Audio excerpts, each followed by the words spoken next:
We're all filled with pain and sorrow because we just want them found. We want them home. And I don't want to go through that another night without them. Because I blame myself for not getting up that morning. This wouldn't have never happened. For a lot of people, this story just sounds odd. Mm-hmm. Do you understand that? Yes, I do. And I see it every day online.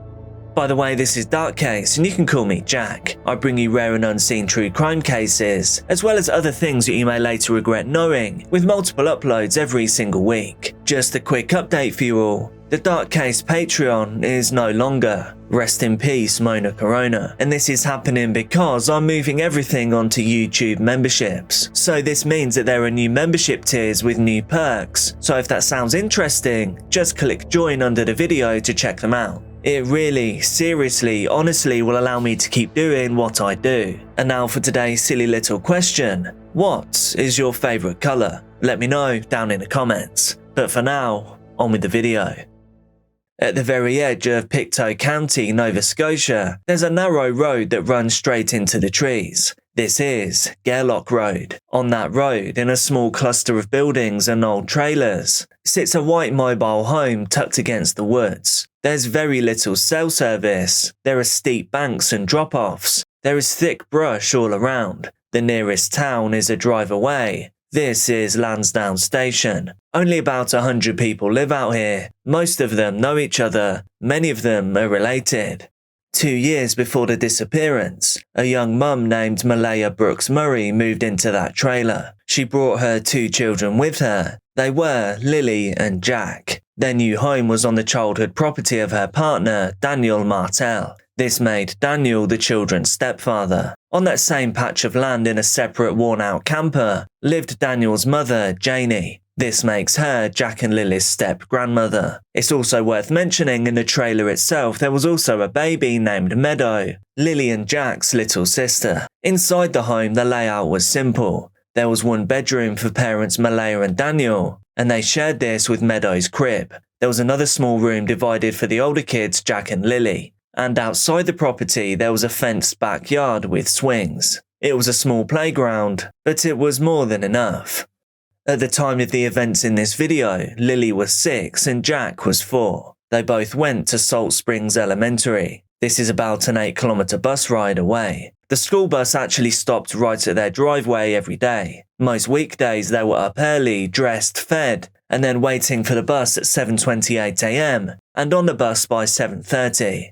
Teachers described the 2 kids as needing some extra support. It's said that the kids could be quiet sometimes, but at other times they could be fidgety and distracted. Mother Malehya had told people that both children may be on the spectrum. She also said that the kids could wander, that they loved to roam and explore, but she also said this, that they wouldn't really go off on their own, at least not far, and definitely not without adults that they really trusted. On Monday, April the 28th and Tuesday, April the 29th, both Jack and Lilly made it to school. On Wednesday, April the 30th, there was no school. It was a professional development day for teachers. So the kids obviously just stayed at home. That afternoon, according to phone and location records later reviewed by police, the whole family drove into Truro. They visited Malehya's grandmother. They went to Access, Nova Scotia. They stopped for gas. They picked up groceries at Walmart. All 5 of them were captured on surveillance together in that store. It was Mum, Stepdad, Lilly, Jack and baby Meadow. They didn't make it back to the trailer until after 10 that night. On Thursday, May the 1st, school was now open once again. However, at 6:18 AM, the school's app pinged. It was a message from Mother Malehya. It was marking Lilly and Jack absent. The reason being that they had a cough. So instead of sending the kids off on the school bus, it would be a day of running little errands. At around lunchtime, the family headed out once more, this time to nearby New Glasgow. Inside a Dollarama store, the cameras picked the family up once again. At 2:25 p.m, Daniel was seen pushing a cart. Malehya was walking with the baby, and the two small children were close by, Lilly in pink and Jack in his little boots. This footage, police later confirmed, is the last independently verified time that Lilly and Jack were seen in public. They then drive back to their trailer on Gairloch Road that afternoon, and according to everyone in that home, they never left the property again that day. On the morning of Friday, May the 2nd, 2025, it started normally. At 6 a.m, Malehya's alarm clock went off. At 6:15 a.m, it went off again. Somewhere in that window, still in bed, Malehya opened up the school app on her phone once again, and once again she marked Lilly and Jack absent. They did not get on the bus that day. According to Malehya, after that she drifted off back to sleep. Daniel was in the same bed. Baby Meadow is in with them. In the other bedroom just next door are Lilly and Jack. But how the next few hours played out depends on who you listen to. In one of her early interviews, Lilly and Jack's step-grandmother Janie says this. So it's the morning of May 2nd. Take me through what happened. Okay, I was up at 6 o'clock, sat in there and had my tea, and then on Facebook, 7 o'clock, I get up, come over here, fed my chickens. My brother, Ron, called me at 8:48 and asked me if I wanted to go to town with them. And I said no. I said, I'm staying home. I said, I'm going back to bed. Okay, I went and I laid down. Next thing you know, my dog started barking. Then she hears something important. She hears two kids on the swings, laughing in the backyard. Now, you can see there's two swings where the kids play. My bedroom is right there. I heard the kids. This is where the kids' swings are. This is where they always played. And so that's where I heard them. And I can hear everything in that trailer. If two kids get out of a fence, and Jack and Lilly are all the time yelling, especially Lilly, come on, Jackie, let's go, Jackie, let's go, Jackie. It's all I hear out here. When the kids get out of the fence and come out through here, I would have heard them yelling, come on, Jackie, let's go, Jackie, let's go. I didn't hear anything. She believes it's Lilly and Jack. I mean, really, it's got to be. The next thing I heard is I heard Daniel yelling. He was yelling for Jack and Lilly. I didn't get up because I thought he was yelling for Jack and Lilly to get in the house. She then dozes off once more. The next time she wakes, all hell has broken loose. At the trailer, the story overlaps pretty well. In her statement, Malehya says that she remembers Lilly coming into the bedroom a couple of times that morning. She would open the door, peek in, not really saying much, just checking. In the background, she said that she could hear Jack out in the kitchen, the clumsy familiar sounds of a little boy moving around. She says that Meadow was woken up by the older kids. Now that she was awake, she brought Meadow into bed, and then to keep her occupied, turned the television on. She said then she was drifting in and out of sleep, but she could hear giggling and talking, which were the noises of Lilly and Jack in the next room. Then at some point between 8 a.m. and 9:40 a.m, that soundtrack is muted, and the home falls into silence. Malehya and the baby were asleep. Lilly came in multiple times. I was not in deep sleep by any means. And then about 20 minutes passed, and then when I woke up, Malehya was right beside me. She was still asleep. And I said, I don't hear Lilly and Jack.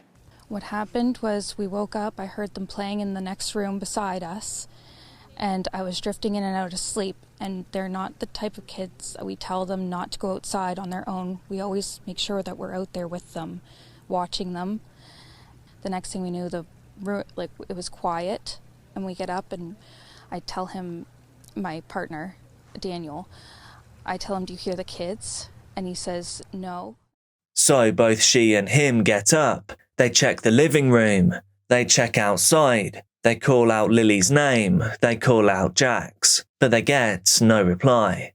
Daniel says that he becomes focused on the doors of the home. He tells police that he had jammed a metal wrench or bolt into the front door the night before, and that this was to stop a bear from pushing its way in. When he forced that door open in the morning, the metal jam fell inside the trailer. So to him, that means one thing. Nobody could have used the front door to leave. But there is also a back door of the trailer, the sliding glass door that opens out towards the fenced-in yard.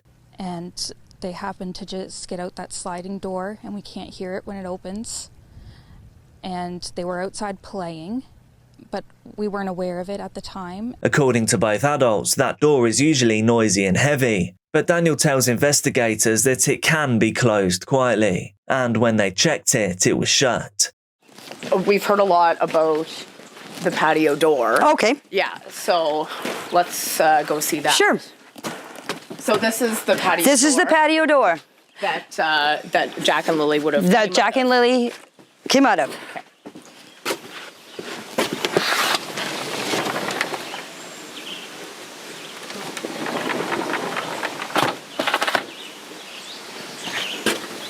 And so tell us why we've heard about the patio door. Because everybody's saying on Facebook, on YouTube, on TikTok that the patio door makes a noise, and why they didn't hear the door open. The bedroom is back there. Okay. That far window. The there. last window is the bedroom. And so they would have come out this door. They would have come out this that door morning. Yes. And then they went and played on the swing set. Yes. And that's when you heard them. That's when I heard them. By the back door, though, 2 pairs of boots were gone. Lily's pink rainbow boots and Jack's blue dinosaur boots. And according to their mum, Lily's little cream corduroy backpack with strawberries on it, that was missing too. She said that she'd taken it to bed with her the night before, and that now it isn't there. I ran up in the woods to the kids. They have cabins up in the woods, which only took me like 30 seconds. I came right back down. She was on the phone with the RCMP. At this point, the stories converge into panic. Daniel says that he bolts outside. Daniel is now running around in the yard. He can find no sign of the children. So he gets into the white Nissan Pathfinder and he starts driving the dirt roads and culverts nearby. He's scanning ditches and calling the children's names. Back at the trailer, Malehya has the baby and no vehicle. So she is kind of hamstrung at this point. She says that she walks the immediate area shouting for Lily and Jack. Janie, in her camper, says that by the time she steps outside, she sees her daughter-in-law at a rock pile holding the baby. So this all matches up with Janie's story from the camper. She's told that the children have been missing for a while. So the next thing you know, I came out of the trailer after I heard Daniel, about, I'd say, 10 minutes after I heard him, I come out of the trailer. I opened up the door, was standing here. Malehya was standing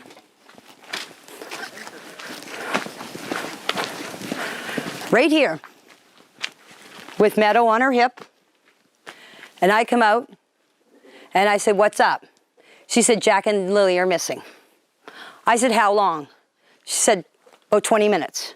And we get up instantly. We're looking outside. We're looking everywhere, yelling for them. And I instantly just call 911. I just had the instinct I needed to call. I closed the door, got my boots on, came out here, ran up in the woods. Just right up here. The kids have a little fort that they made out of sticks and fir branches. And that's where they go. You can see them and hear them. She's also told that 911 has been called. The exact timing of that call has been checked and rechecked, and according to dispatch logs, it comes in at 10:01 a.m. This is roughly 4 hours after the kids are marked absent for school, and it's sometime after that quiet moment in the bedroom when the house went from giggles to that strange silence. They're both really go-lucky children. They're so sweet. They talk to anyone. They'll talk your ear off. They will speak to anyone in a store. Everyone. They're just extremely sweet kids. I appreciate the huge search effort going on right now, but we've been pushing for an Amber Alert, which hasn't been issued. Not just that they could possibly be abducted, which it is a possibility that they could have been, but just an alert to let everyone know that they are missing. We had people text me saying that they weren't aware someone else let them know that they were missing, and it would just be nice if everyone could be alerted. Police arrive at 10:27 a.m, and the working theory is simple. The two little kids have just wandered off. There is no Amber Alert or Canadian equivalent. There's no mention of abduction, just a vulnerable missing persons advisory. The area around the home is thick with forest, and it's cut through by old roads, trails, as well as a nearby lake. If Lilly and Jack slipped out the back door, that forest is surely where they should be. By that afternoon and evening, the normally quiet rural property looks very different to normal, and the kids still hadn't been found. Now there were marked trucks, search and rescue volunteers in bright gear, drones above the tree line, dog teams moving through the brush. They call this phase a hasty search. They race along the roads, trails, river edges, places where children might naturally drift or get stuck. But by nightfall, they are still empty-handed.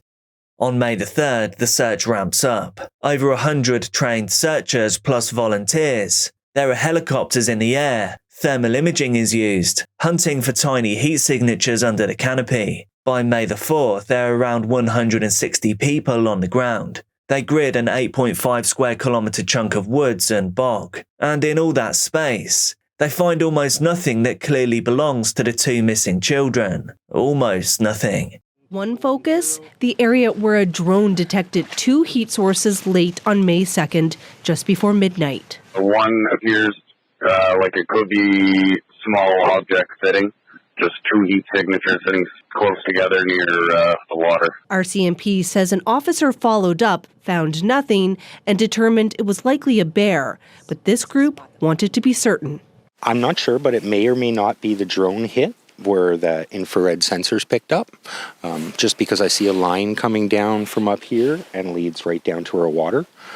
I'm not sure. I've got to confirm it later on, but we're just going to take note of it and do a special little search around here, especially just in case it is something. Nothing was found in that specific area, but teams did find a few items of interest. And it looks like it has like underwear, burnt, like it's been burned, and it's the t-shirts. So it's a unique design. So we took a picture, we sent it to the RCMP.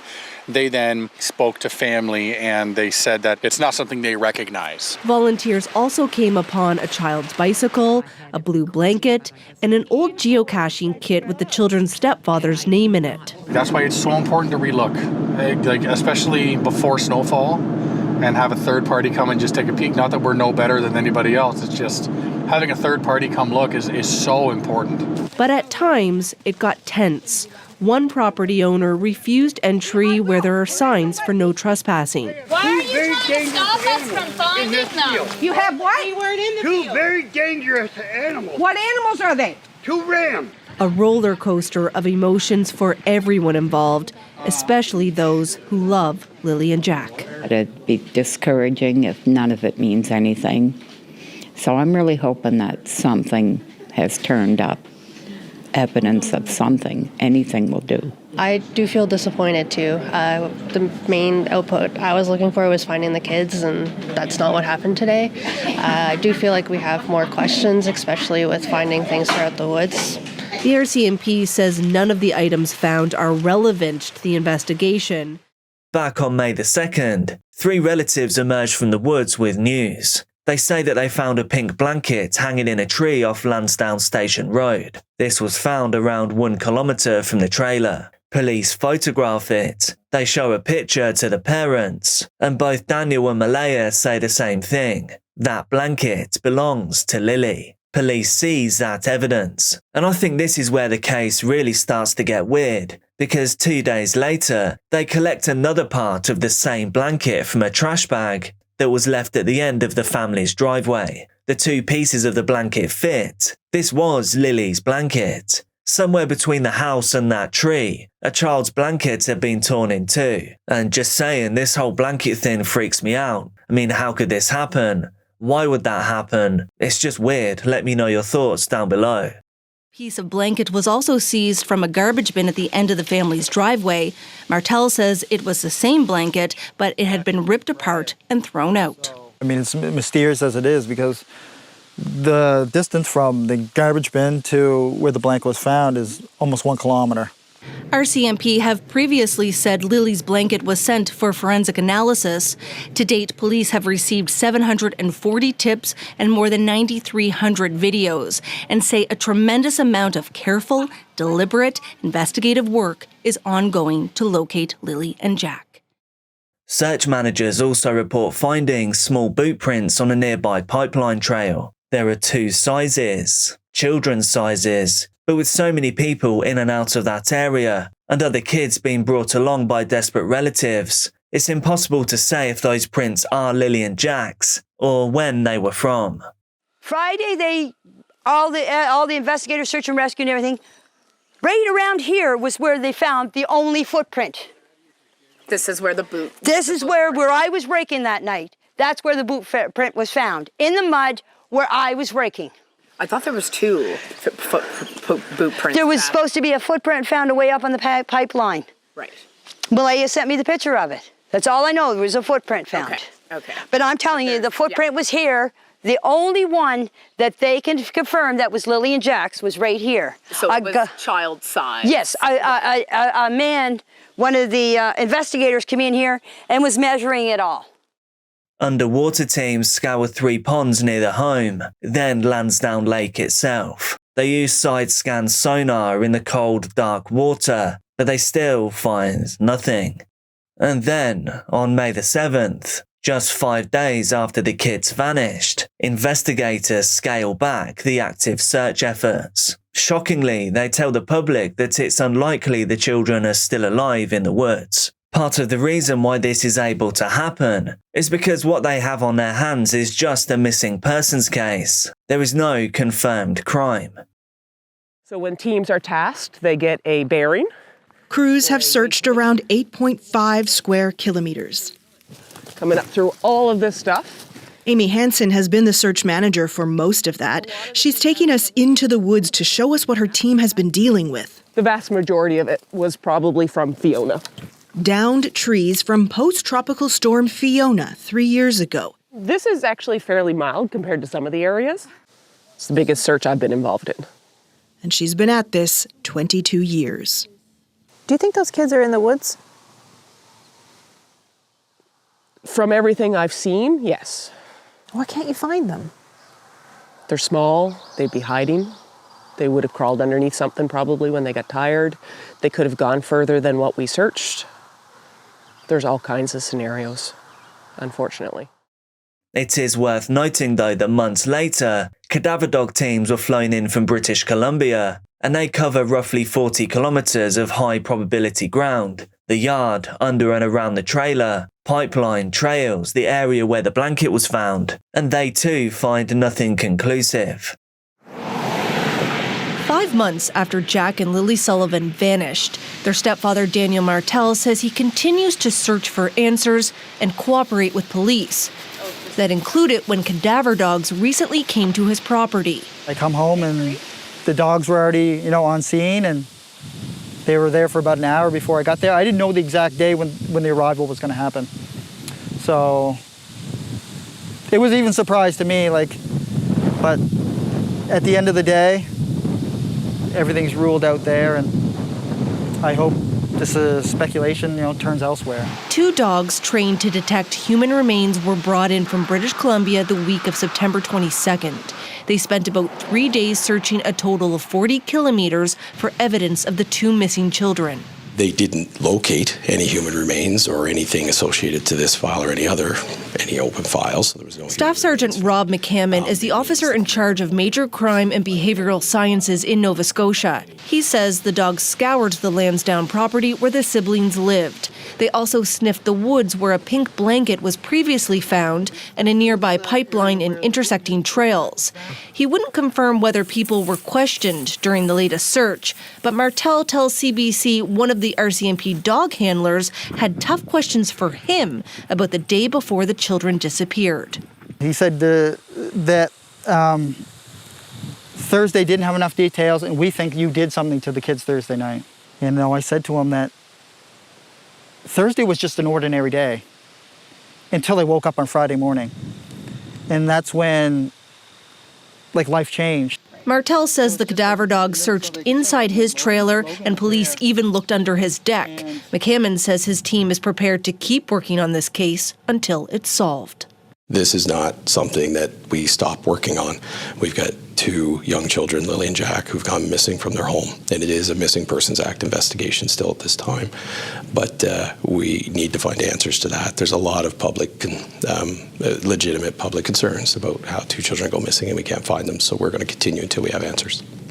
He says bringing dogs back to these woods again could be a possibility if new information suggests they missed something. Angela McIver, CBC News, Lansdowne. As the efforts are pulled back from the forest, the focus begins to shift. It goes from the trees and the terrain to the people inside the trailer on that day.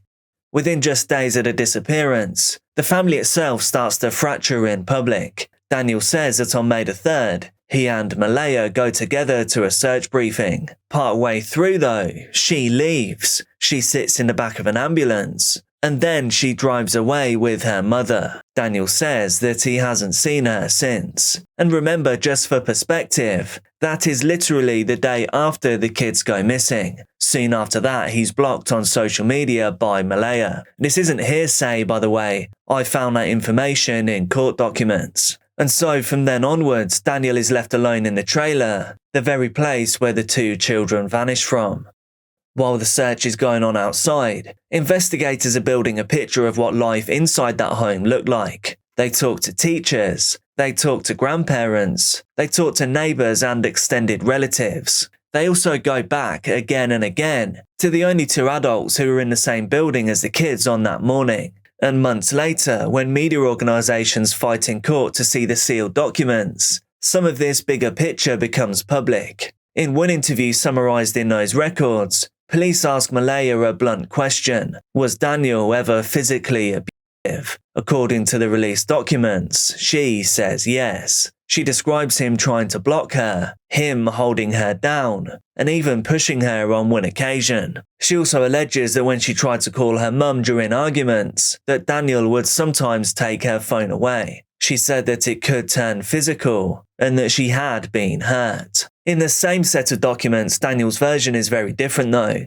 He tells investigators that they've been fighting about money, that things in the home have been stressful. However, he did say that the relationship itself was good. He did admit that they yell when they argue, but he denies ever getting physical with Malehya. Outside of the paperwork, speaking to reporters, he's even more direct. He says, "I never physically abused Malehya." To him, the story about DV is part of a painted narrative that turns the public against him. But honestly, we're just left guessing because again, we've got 2 different stories.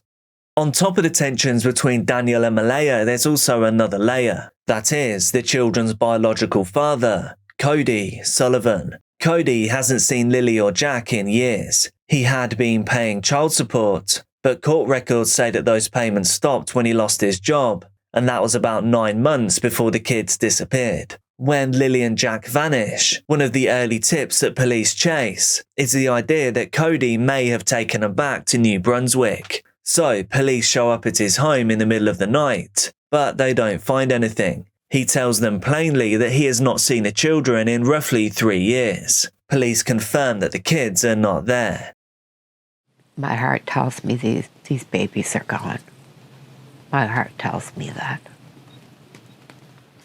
I am the grandmother of Lilly and Jack. I am the grandmother on the biological father's side. My son is Cody Sullivan. He's not in jail.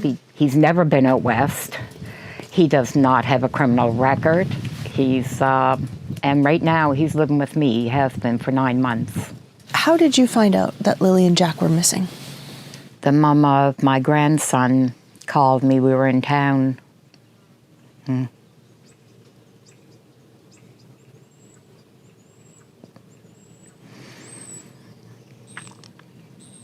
She asked if I heard the news. She sent me the article that was on Facebook showing the kids missing. I couldn't call Malehya yet, so I waited till we got home. And I called, well, I didn't call her, I texted her. And she told me that, yes, that the kids were missing, that they've been missing since this morning. I was in a state of panic, shock. But in the back of my mind, I kept saying, well, they'll find them. I mean, I'm assuming that they'd find them. So I told her, well, we'll head out first thing in the morning and help with the search.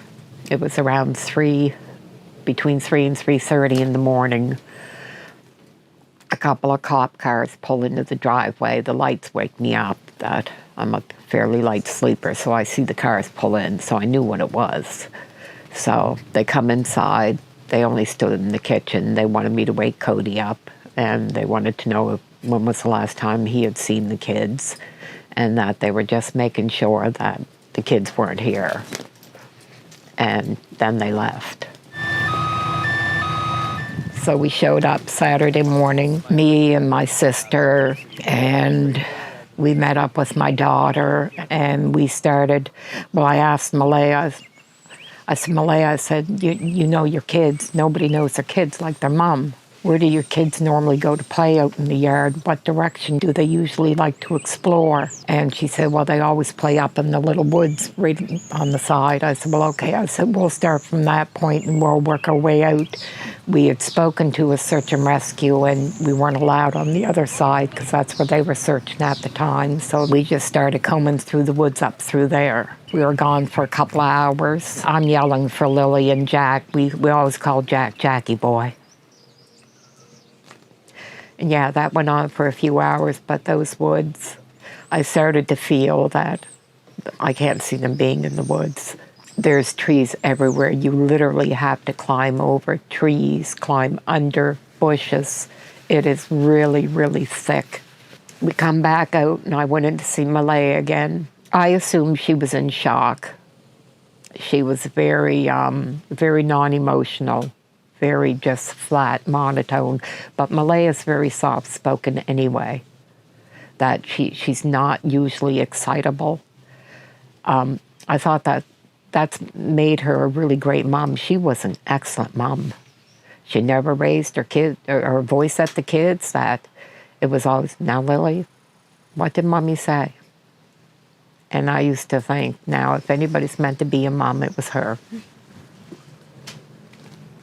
A part of me still feels that. Why only a part of you still feels that? What do you mean? After seeing the place, seeing the condition of the home, it was like the total opposite of what I knew of Malehya. She was always clean, very clean about herself, about the kids, about her home. This home looked more like a camp.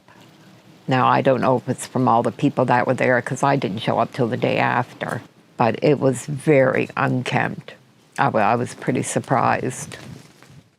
And so, over time, investigators expand their reach outwards even further. They interview at least 54 people in the early months, and later that number climbs to around 75. There are more than 1,000 tips. There's thousands of hours of surrounding video. There are multiple polygraph tests, and all of this is happening while the public argument around the parents grows louder. Online theories multiply. People pick sides. Some point at Daniel, some point at Malehya. Some insist that it must just be a stranger. But police, however, not publicly speculating. They choose their language carefully. They simply say that they are looking at every possibility. They say that the nature of relationship between the children's mother and stepfather is part of the investigation. But over and over, they repeat one line.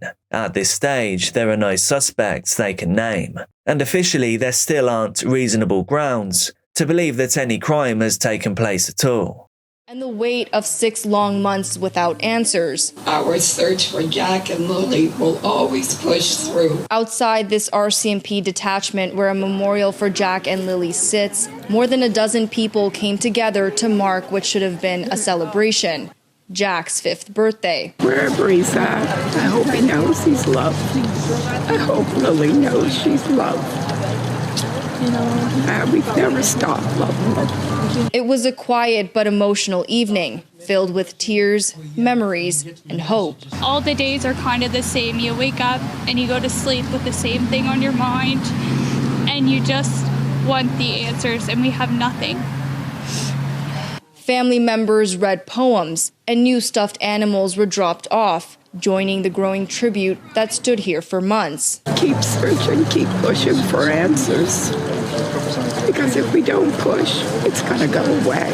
For Jack and Lilly's stepfather, just being here was both comforting and difficult. I wish I was there for his 5th birthday, but, I'm not and I can't be. At least we have everyone gathered together to celebrate his birthday. RCMP officers also attended, not to speak about the investigation, but to stand with the community. The memorial site is out front of our office here, so we see it on a daily basis, and, the members are concerned, the care, and again, they just want to be here to support everyone that's here. The memorial that stood outside the RCMP detachment since shortly after the siblings vanished will soon move indoors for the winter to a storefront in nearby Alma. We're going to house it and keep the light on in the lighthouse and stuff, and hopefully shine the way home for Jack and Lilly to come back to Pictou County. The vigil may have ended, but for those who love Jack and Lilly, the waiting continues. Hafsa, RFC TV. When the boots on the ground searches stall, investigators turn to something less dramatic, that being cold, hard data. There is a gap in this story that matters, and that is from 2:25 p.m. on May the 1st, the moment where the family walks out to the Dollarama store together, to 10:01 a.m. on May the 2nd, when the 911 call is made. So under Nova Scotia's Missing Persons Act, Corporal Charlene Curl applies to the court for a record access order, and this relates to Daniel and Malehya. By then, both of them have already handed over their phones voluntarily, and digital forensics have created a full forensic image of those devices, and have stored them on secure drives. But a full image of someone's phone is literally everything: old photos, passwords, years of messages that probably have nothing to do with the 2 missing children. But in this case, police narrow down and want only the data that matters. They get contact and identification information, phone and messaging records, location data, browsing and app logs, but only from that tight window between the Thursday afternoon Dollarama trip and the Friday morning emergency call. Because what they request is so narrow, the judge agrees. The order is granted. Altogether though, this means that investigators can see in minute detail how those phones moved about and what they were doing at around the time that Lilly and Jack were last seen. They already know some of it, but from the devices themselves, they've seen Google location timelines, so now they look for anything less obvious. Any audio recordings, calls or messages that may line up with when people say they were awake or asleep. It could also reveal when the parents actually started searching. However, it doesn't seem like this effort was fruitful. Alongside that digital deep dive, truth verification specialists are brought in. That means polygraph tests. On May the 12th, both Daniel and Malehya sit down at the Bible Hill station, and they're wired up to the machines. She does it, according to the report, to try to eliminate herself as a suspect in her children's disappearance and possible death. He does it, he says, because he wants to move the investigation forward and to show that he's cooperating. The internal summaries later released say that the charts show them both as truthful on the crucial questions when they were asked. No deception was indicated. For a lot of people, this story just sounds odd. Mm-hmm. Do you understand that? Yes, I do. And I see it every day online. He's keenly aware the public suspects him, says the police did too at the start. Of course. The stepfather was always a prime suspect right off the beginning. So he offered to take a polygraph test. I was extremely nervous. Especially with the first question they asked you, did you kill Lilly and Jack? That was the first question they asked you? Yeah. Yeah. When did you find out the result of your test? Immediately right after. What did they say to you? You did a good job, you passed. Their extended families also go through the same process. This is grandparents on both sides, partners. They also pass. Polygraph tests, though, they aren't magic and they don't prove innocence. And they can't tell you exactly what happened.